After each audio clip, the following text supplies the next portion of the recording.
Good morning all of you. ఈరోజు ఒక అద్భుతమైన లిక్విడ్ ఫెర్టిలైజర్ వీడియోతో మీ ముందుకు వచ్చానండి. దానికోసం మనం బియ్యం కడిగిన నీళ్లు,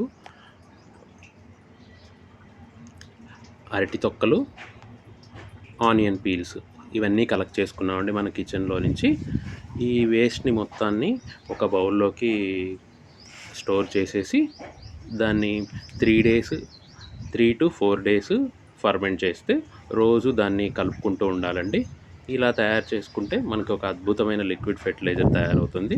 అది మన ప్లాంట్స్కి ఎన్పీకే బూస్టర్ కింద యూజ్ అవుతుంది. ఎస్పెషలీ సమ్మర్లో మనం ఎవ్రీ 15 daysకి ఒకసారి లిక్విడ్ ఇవ్వటం వల్ల మన ప్లాంట్స్ గ్రీన్గా, లష్గా, హెల్దీగా తయారవుతాయండి. ఇది నేను ఇంతకు ముందే తయారు చేసి పెట్టుకున్న లిక్విడ్ అండి. ఇది ఇప్పుడు నేను నా ప్లాంట్స్కి ఏ రేషియోలో ఎలా ఇస్తానో మీకు చూపిస్తాను, చూడండి. ఇలా 3 to 4 days ఫర్మెంట్ అయినాక ఇది ఇట్లా ఉంటుందండి. దీన్ని మళ్ళీ మనం ఒకసారి బాగా కలుపుకొని ఇట్లా ఫిల్టర్ చేసుకొని,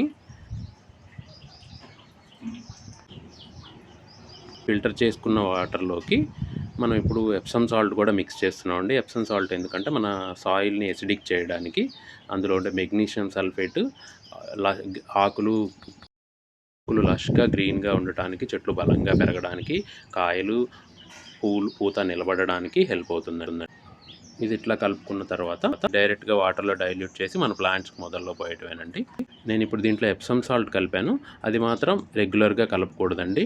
2-3 monthsకి ఒకసారి మాత్రమే దీంట్లో కలపాలి.